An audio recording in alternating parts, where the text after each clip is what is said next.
Good evening. Welcome all. Just a few quick good and welfare notes. First of all, thank you to Code Links for hosting us, as usual. Thank you to Lawn Design for sponsoring this event, and to the anonymous sponsor who sponsored 100 copies of the Star. Additionally, some of you will notice on the table in front of you, there's a small piece of paper, some pens lying around, a little survey, just to see how people hear about it. If you can fill it out and leave it on the table, it would be appreciated. I just want to share a really quick story, and we'll get the show on the road. I recently participated in a chasana that had an interesting collection of Gedolei Torah who were there. The Brisker Rosh Yeshiva from Yeshua was there, one of the famous Mashgichim from Eretz Yisrael was there, and some other Rabbanim. And underneath the chuppah, the father of the Kala realized that he forgot to give a kibbut to someone who had been expecting a kibbut. And he mentioned, I don't know what to do, I forgot about so-and-so. And Rav Yeshua was underneath, and Rav Yeshua says, I once heard from Rav Moshe that the father's main job at a chuppah is to make sure that no one's insulted that they didn't get the kibbut they were supposed to get. To which the mashgiach, one of the famous mashgichim of our generation who was standing there, he said, the father's main job under the chuppah is to make sure that his daughter or his son is married, kedasu chedin, with all the pratim. And a third person there commented and said, it's interesting that the Brisker Rosh Yeshiva is talking about midas, and the mashgiach is talking about tiktuk hadin. Everybody seems to have took the wrong side. But the truth is, observing it, is nothing strange about it at all. It's shakal hatayra inyan echad. There is no area that isn't touched by din and by midas and by making sure that everything is eis gehalten in all nekudas. Tonight we have the privilege, we've mentioned this theme many times over here, but tonight we have the privilege to host the Rosh Yeshiva who literally and figuratively has written the book on the shakal hatayra inyan echad, and it will be very enlightening for all of us. Yashikayach.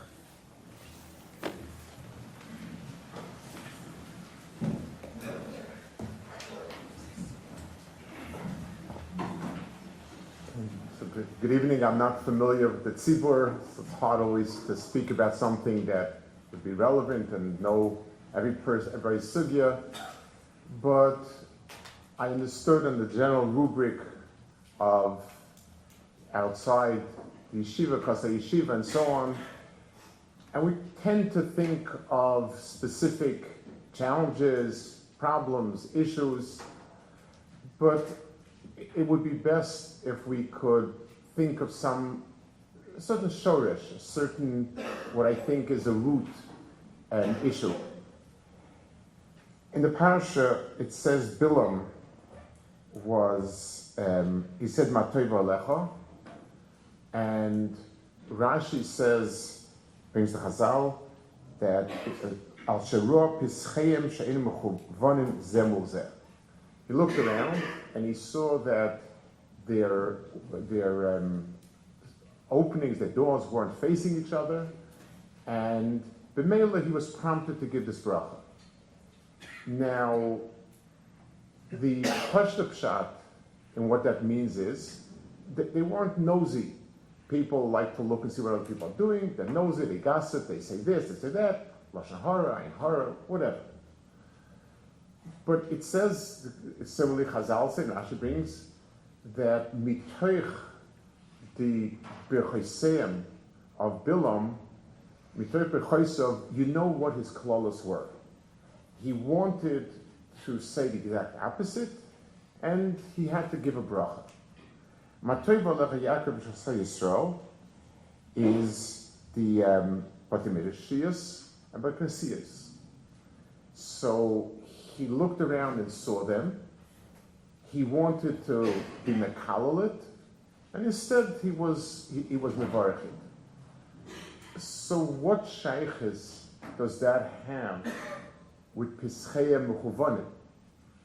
If the prompt, and Rashi brings them both, so if the prompt is that the housing was private and they didn't look at each other's windows, then what does it have to do with the Aholim and the Mishkanis of the Batimedashiyas, Batnesiyas? What does one have to do with the other?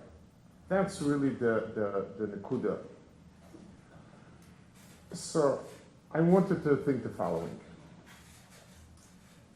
The idea of Pischehem are not mechuvin to each other is not referring to a person who's nosy and he's trying to see what's going on over there, gossip about it or whatever. people did not have windows. So if you wanted to see what's doing, if you wanted to have an idea of where am I going, so the Pesach was the only part of the house where you could do it. So the Pesach is would be to us like a window in a car. It gives me the line of vision to see where I'm going. That's what the Pesachim are. When we live a life, when a person lives his life, then the person needs to have a line of sight. What am I striving for? What am I aiming for? How do I shape my life? So the norm is, like Koheles says, I looked around, I use other people as my guide, as my marker for life. If I want to know, is my table set well enough for Shabbos? No, how do I know? I look at other people and I make a cheshbon. Do I want to be as good, better, less good, whatever? But I'm always using something else as my marker. So the Pesachim Mechuvanim Zeh Neged Zeh means that they didn't have that type of attitude. They were drawing their sense of what is from someplace else. In the world of mitzvahs, all mitzvahs are done in a very similar fashion. Everybody that puts on tefillin does the same ma'aseh, and it's the same tefillin. So if I look how to put on tefillin, I take a look at my chava, how he does it. So I do the same. Someone told me over, this person is a Rav, and it's a very chashuv Rav, that when he became a Rav in a community, Reb Shlomo Zalman asked him, are you a lefty or righty? So he looked at him blank. He said, because when you're going to be taking the lulav of an esrog, you have to take it in the right hand, the way righties do, and you can't reverse it because people will learn from you. People do mitzvahs by imitating. That's the way mitzvahs are done. And I just saw they bring it down from that he used to tell that to Rabbanim. So mitzvahs are the same as everyone does it. You have different kavanas, you have lishma, more lishma, less lishma, but it's the same. There are two areas in Yiddishkeit, in Torah, that are be'etzim personal. One is Torah, every person thinks differently, and one is tefillah, every person feels differently. If a person says over a svara that someone else says, it's not him. Unless a person can say it in his own words, it's not him. And in the same thing with tefillah, if a person doesn't develop his own hagashim, it's lacking the etzim in Torah, and it's lacking the etzim in tefillah.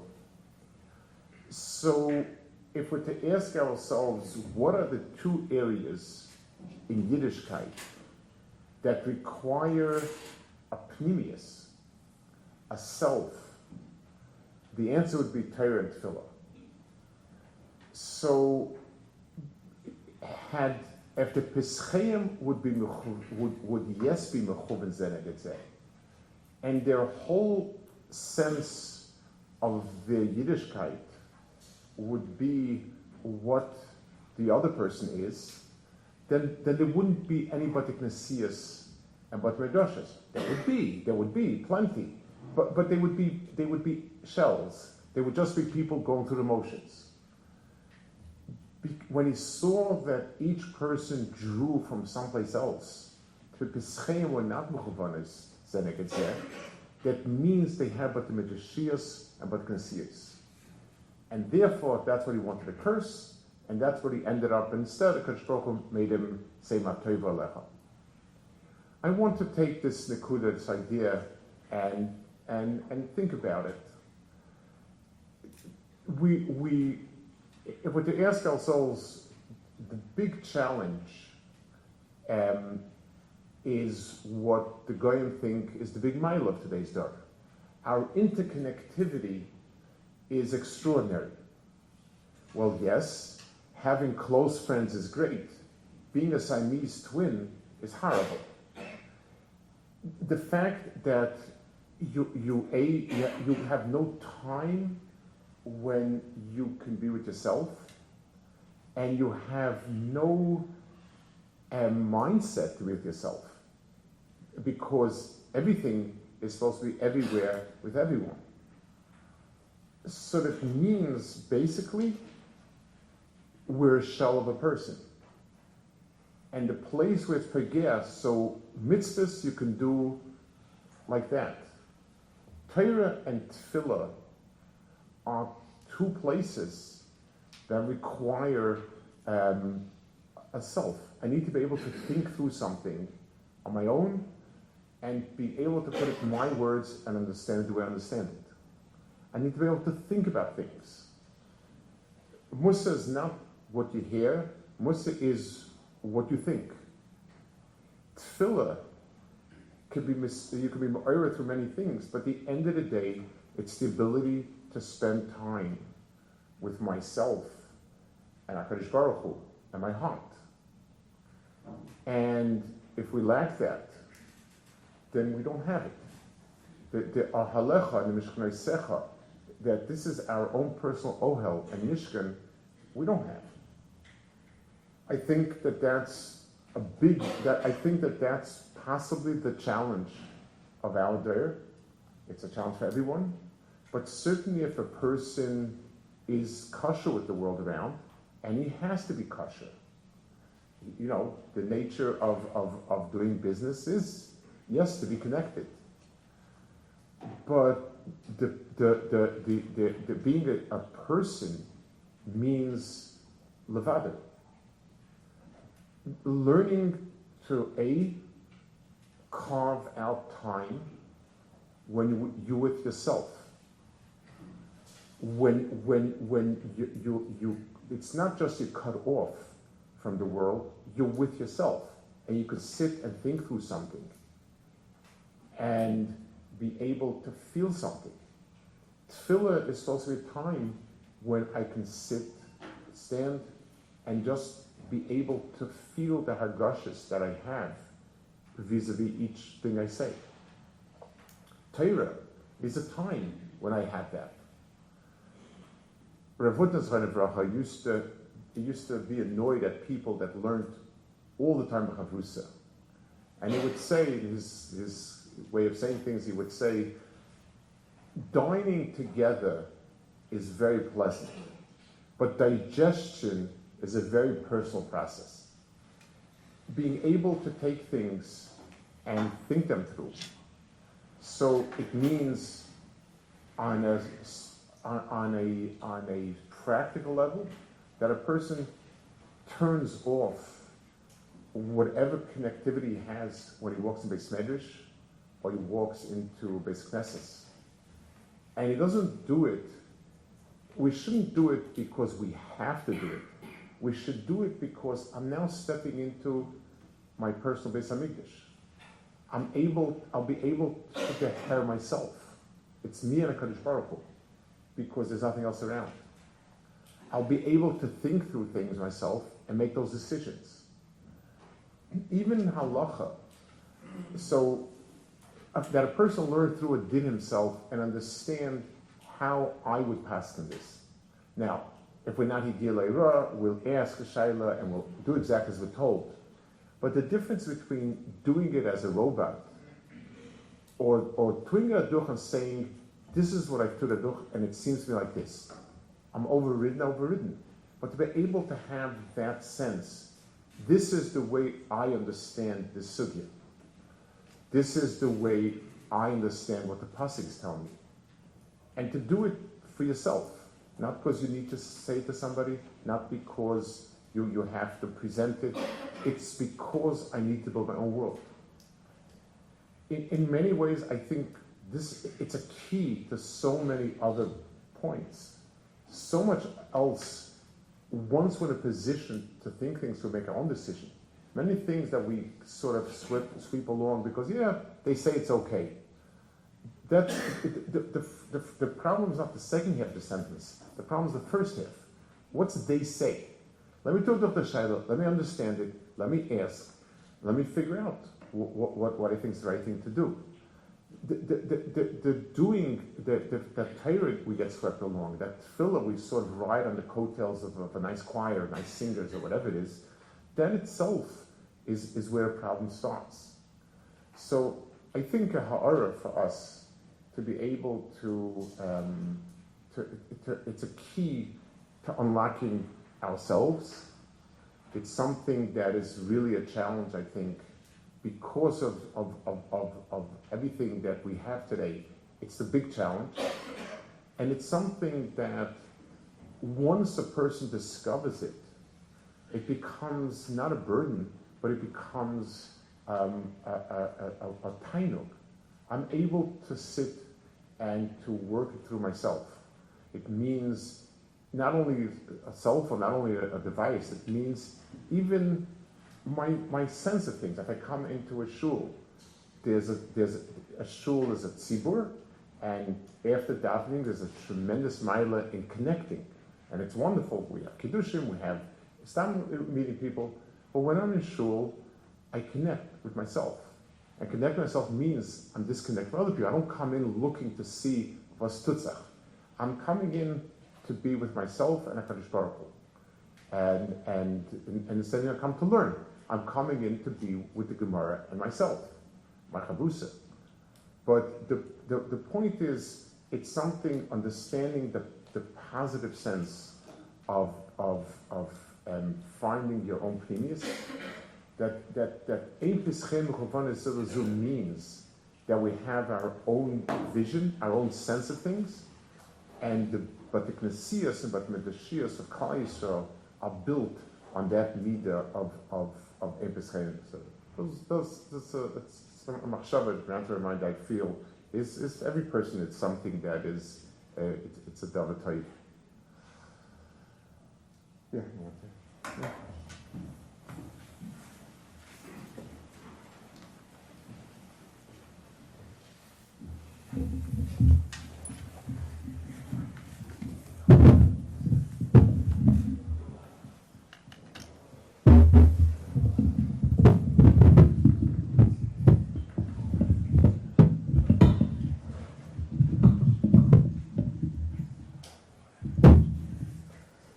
Thank you.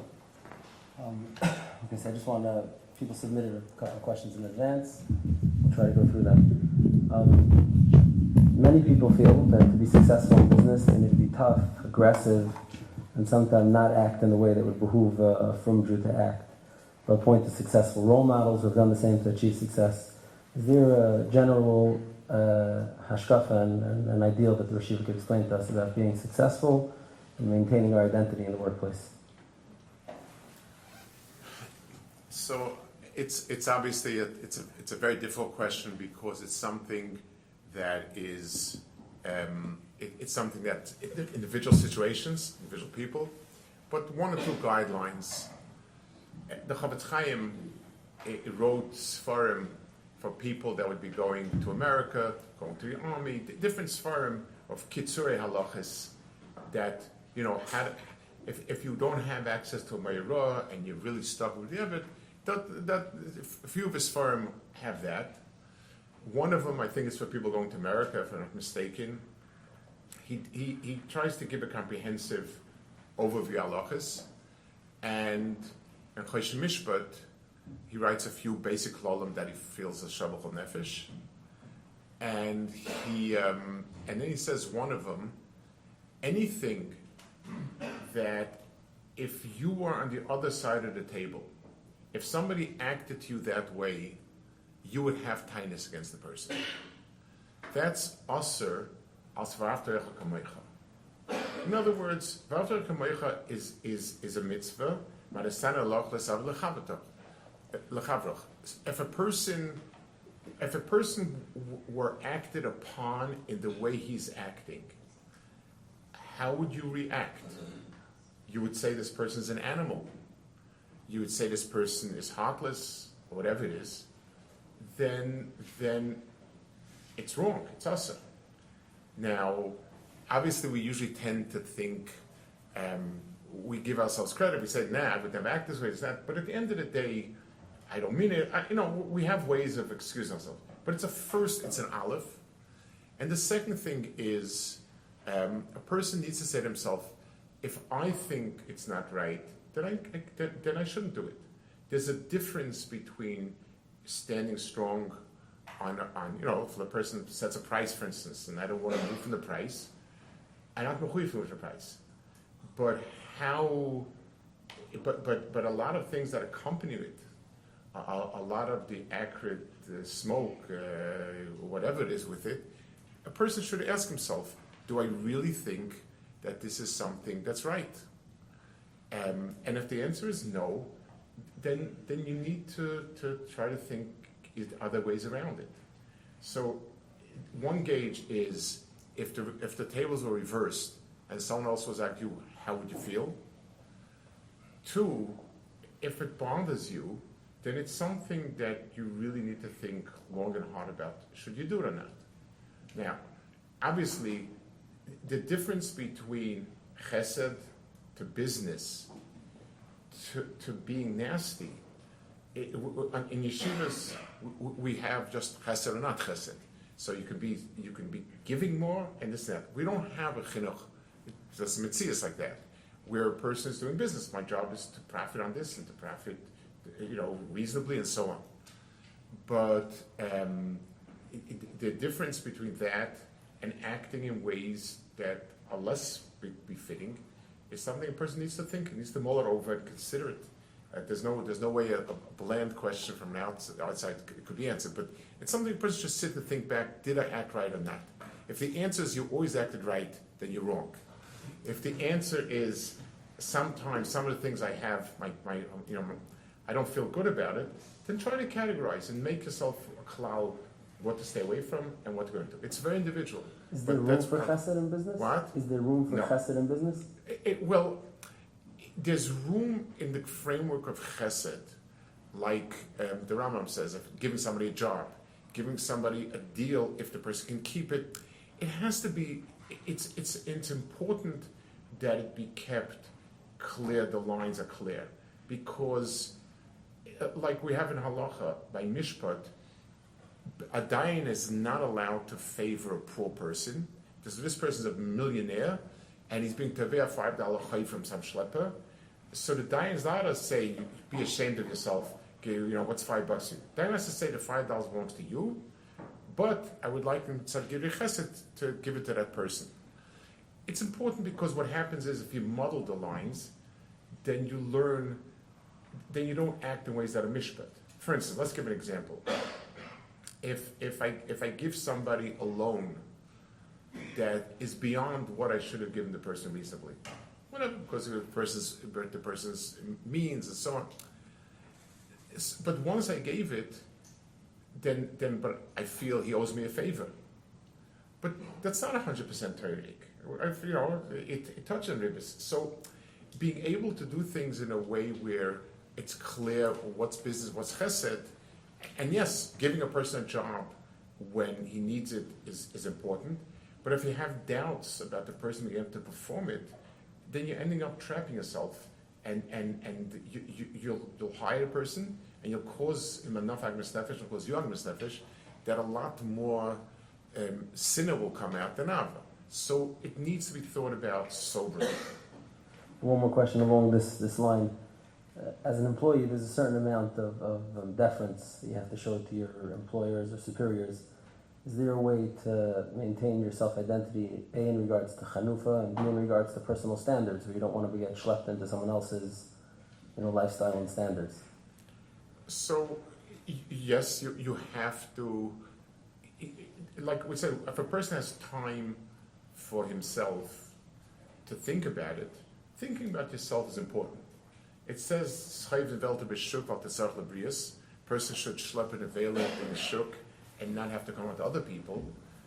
But just because I'm schlepping in a veil in the street doesn't mean I become an veil. I need to be able to say to myself, what's me? The conversation, people speaking this way. Is this the way that I want to speak? I had, when I was a young buck, I had a very, very good chavrusa who had a rough way of speaking. And putting down, knocking, and this and that. And it was very tempting that when I was right, to give it back. It's obviously I got taunted enough, so... And I said to myself, the focal point of my avoid learning with this person is very good. He's into the learning, he's very good. But the focal point of myself is never to answer snidely anything. I pushed myself hard. I pulled myself hard, actually. That is a better way of saying it. Not to, because I felt I don't want to become like that person. So answering the person, even if quote unquote I was right and he started, means I become the same. So if a person sits down and says, you know what, I may be, low on the totem pole and this and that, but I'm me. And one of the things about myself is I don't say these words, I don't use this tone of voice, I don't answer back this way. And I'm proud of it. And you don't tell off the other person, you don't think anything. You keep your standards. And if a person, it's important to be misbone and say to himself, it was a rough week, but I kept my mouth, I kept my temper, I was able to hold myself in. I'm proud of myself. Being proud of yourself for things that you did right and held yourself in is important to encourage you to go right like that. And I don't know if this is another self-identity question or more of a chinuch question, but there's a big overemphasis, be it in media or in just interpersonal relationships, like gvirim and what gvirim are doing and what type of weddings and vacations and etc. Is there a way to for ourselves and B for our children to maintain the focus on what it needs to be on? So what a person talks about and what a person talks about with or is very important in chinuch more than anything else. You imagine a kid that you want to be mechanech. So he tells you, we just made a siyum, we make a siyum in the class and this and this. You say, oh, that's great, kid. Here's $10, or buy yourself this and that. Then, when your team wins, you jump up and down, and the simchas, it breaks all the roofs. The kid champs very quickly the appropriate distinction between the type of simcha for make a siyum and the type of simcha for the team winning. When you speak, a person should learn not to speak about things that are fancy, good, that. It's like difference. A person enjoys chocolate ice cream is normal, but a person talking about it is a character issue. When a person, when it's a big house, it's a big house. A person talking about how big the house is expressing something. A little bit jealousy, a little bit not forgetting, a little bit this, a little bit that, a little bit that I wish I had it. So learning what not to talk about and learning to be mishabeach people that do good things. Look at this person. He schleps himself from shul to shul, raising money for poor people doing that. So the harocha is for the right things. The harocha is for people that are oisik begufon and doing the right things. So a child picks up from your conversations what you believe to be emes. So not to talk about things that shouldn't be spoken about. There's no reason to discuss, because the minute when you discuss it, it's a topic. Why is it important how big a person's house is? So I know the answer, because to show my kid how terrible it is, I'll tell you exactly what your kid learns from it.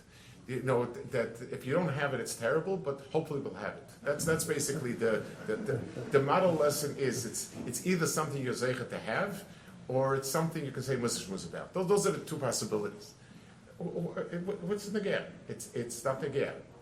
And learning to praise fine things, people that are yashastik, people that are emes, that are erlich, and you can say, wow, you know what? I really was impressed with this thing that this person is doing. That I think is a way to create a certain ruach that sets the right tone. You mentioned sports teams winning.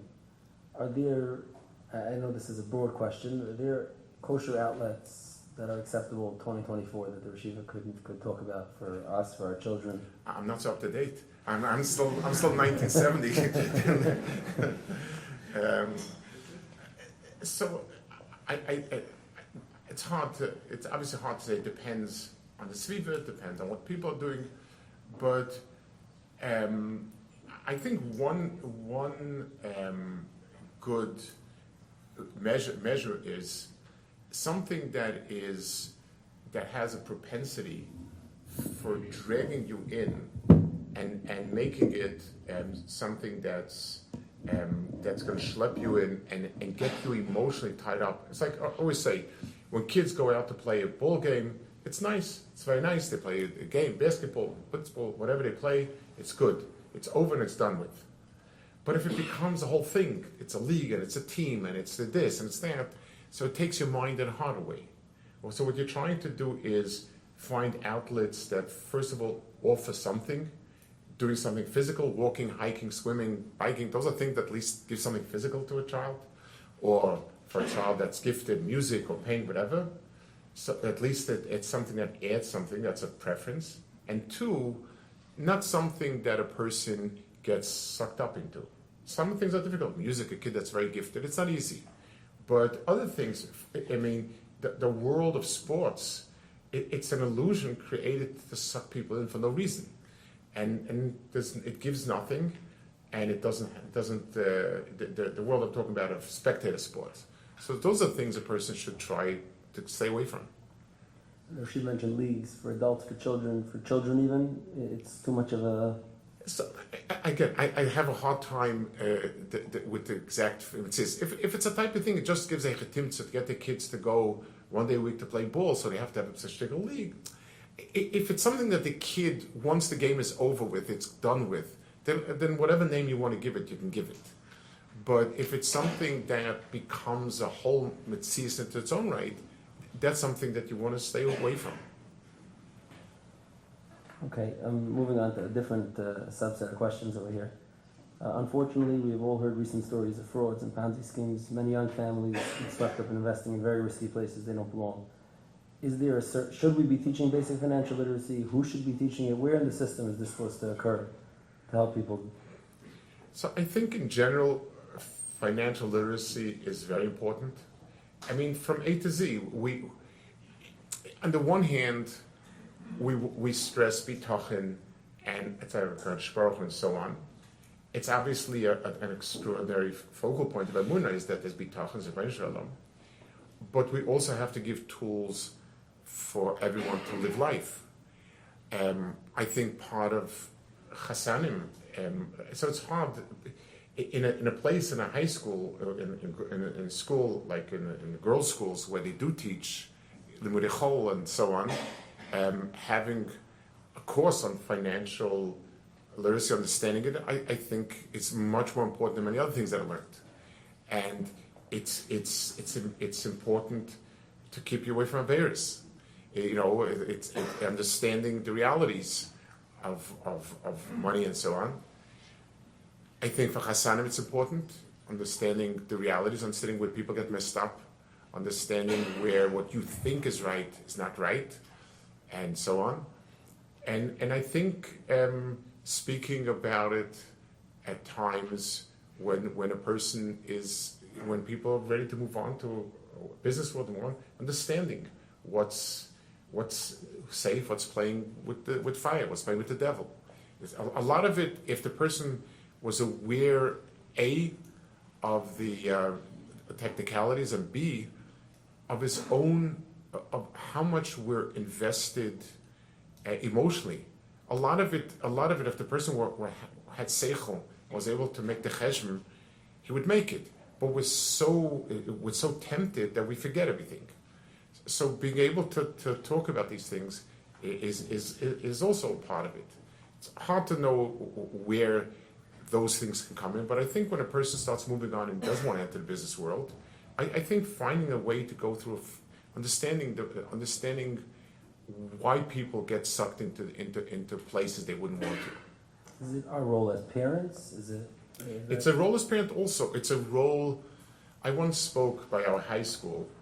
It was there was a terrible scandal that happened in our area many years ago. It wasn't money, it was some other thing. And I started to speak to the high school. Everyone knew about it, and it was. And I said, it says, "Kol haroya setibikul kuloi yazatz min hayayin." I said, Chazal are telling us that what's our reaction when we see a setibikul kula? It's terrible. This is because this is the chinuch today. This is because she belongs to that group. This is because this. That's our immediate response. When we read about a scandal, we know exactly why the other person did it. The Torah says every person can go wrong. And I need to find where is it that I, Chasron, could go wrong. The other person was a person like you and me. Very few people are born to do wrong in a way that's really serious. And the answer is, it's a slippery slope. So find where it is. And I think talking about it, in chinuch, talk about it, and educationally, when people find a news thing, being able to explain how you get from point A to B is very important. When you tell a person that being mezaneh with an ish is terrible, that Mussar Shmuz doesn't help much. Because nobody who's holding by that is going in for the Mussar Shmuz, and nobody who has the Mussar Shmuz thinks that doing X, Y, Z, that drinking another l'chaim is going to bring them there. So we need to understand, and same thing with money. Nobody starts out by saying, I'm going to rob a bank. But it goes step by step. So being able to explain in an intelligent way what nisyanis, where do we start from that we get there, I think is a critical piece of that chinuch. This is a very 2024 question, where we're in the midst of a contentious election season. Yeah. Is there, and if there is, what is it, Hashkafa, that a person should have regarding these upcoming presidential elections? Maybe it'll replace spectator sports. You mean like that type of? It's an out. I think that we need to understand. We don't have the etzem shaykhs. We're here as guests, and hopefully soon we'll close shop and we'll move on. We don't belong to it. There is no hashkafa in the world outside that overlaps to our hashkafa. So to be involved emotionally in it, I think, has no place. On the other hand, what goes on in Washington and in every state capital, it affects us a lot. We need to coldly calculate what's the best. There are a lot of issues. What works best in this case, and to do what we need to do: financial backing, voting, and so on. But there should not be no Elok Yid should be identified with any of the two. There's not. Neither. I'm not aware of anybody in the system that I would want a picture of him hanging in my house or telling my kids Kazera Eva Kadesh. So what I want to mention name, these are two people. These are for us. These are the miles for this, the miles of this. Chesrenes. What we need to do to take what we need, and there could be disagreements on it. One person thinks that the help for Israel is important. One person thinks these laws are important. Those are important. A lot of different chilukei and practice should never become an emotional issue where we're invested emotionally. We need to do what we need to do.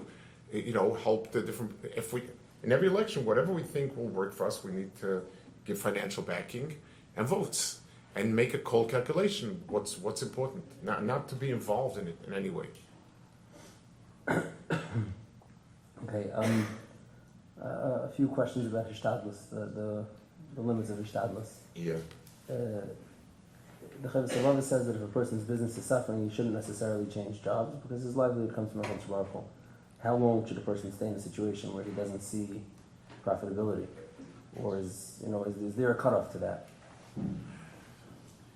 So, in general, B'tachon Hishtadlus is what we wrestle with. Even when we're in base medrash, but certainly when you're out of base medrash, where there's a lot of potential for Hishtadlus and a lot of potential for B'tachon. it's not uniform. It has to do with a person's madregas, dargas. It's a person who is a real bitach, bal bitachin, and it's not something we can say, well, if you'll just believe, everything will go okay. It's a development of a person's personality. So for one person, this course of action is bitachon. For a second person, it's recklessness. I mean, some of the things that the Navarika did, if anybody else would do it, we would say that you're a ganav. You're relying on things to happen. You're taking money and you're promising money and you don't have it. Having somebody who understands you, where you're holding, what your nefesh are, and can give you advice is important, because sometimes we're too lazy to do what we want to do, and we chalk it up on ishtadlus. Sometimes we don't have any bitachon and we spin our wheels. Those are things that are very hard to give objective calling for. Having a Rebbe figure who can tell you, you know what, I think that this is still within the norm that you need to do, versus you're all over the place. There's a reversion of the world. It's something personal. There's no way to make a drasha about it, and everyone should learn from their own lessons, because we're so worked up on it, and therefore a person who's meyuish can chalk it up on bitachon. A person who is also, he's obsessive, chalks it up on the need for shtadlus. Finding a person that can tell you as an outsider what I see on you, a person that you trust and that you feel understands, is important. There's no way you standing I can give a klolim on it. Well, we could maybe a different angle. The one thing, I just want to explain one thing. Hishtadlus is not a b'di eved in the sense of, well, if you don't have enough bitachon, you do hishtadlus. Hishtadlus is your obligation. If let's say you take money, you borrow money from people to start a business.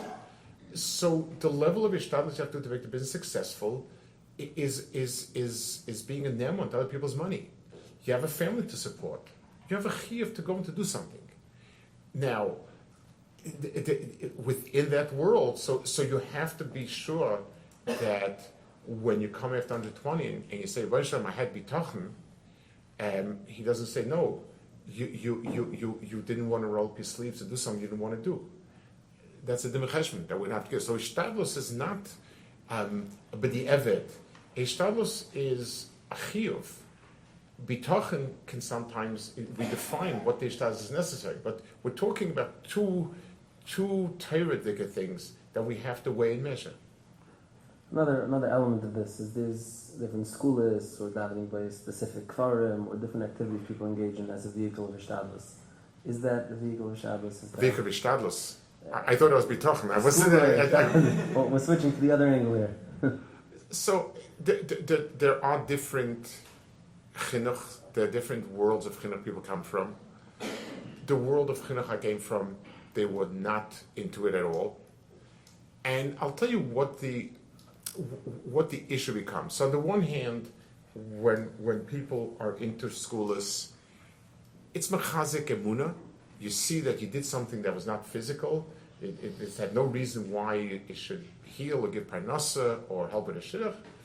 And it came. So the reason for it, to push it, was to give people a ruchnistic sense. On the other hand, the reason not to is all of Torah, like the Rambam says. I don't know. The Rambam says that if you leichesh ala makor, because he makes Torah into refuas haguf instead of refuas hanefesh. The tachlis of Torah and mitzvahs is to raise a person. Instead, it becomes like a marsh. One of the things, what farm should I learn?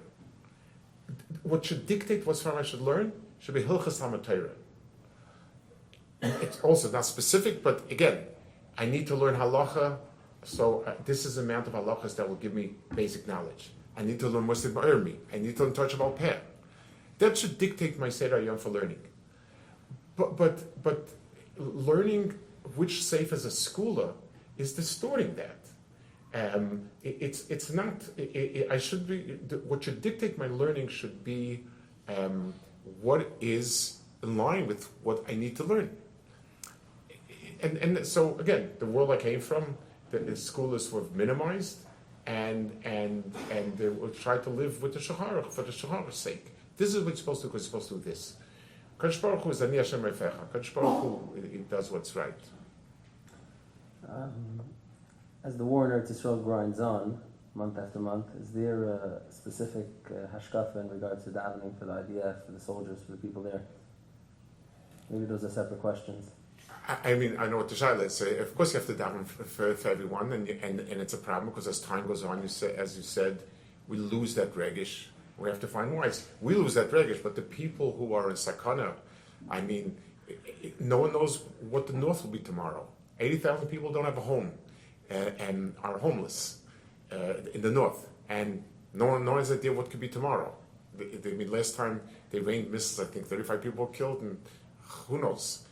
There are thousands of families whose the husband is there and the wife and kids are home, and he's living in a minefield. There's so much that we do have to find time to think about it, to at least be to be me'or, and the CSO to be me'or, being mishtatev b'tzarim shel tzibur. And yes, time has a way of deadening it, but we have to go counter that. Okay, I think we'll close with this question. Just as the 3 weeks are approaching, which is the time when we more actively mourn the Beis Hamikdash and Galus, is there some parting words that Shiva could leave us with in regards to making that leave an impression on us?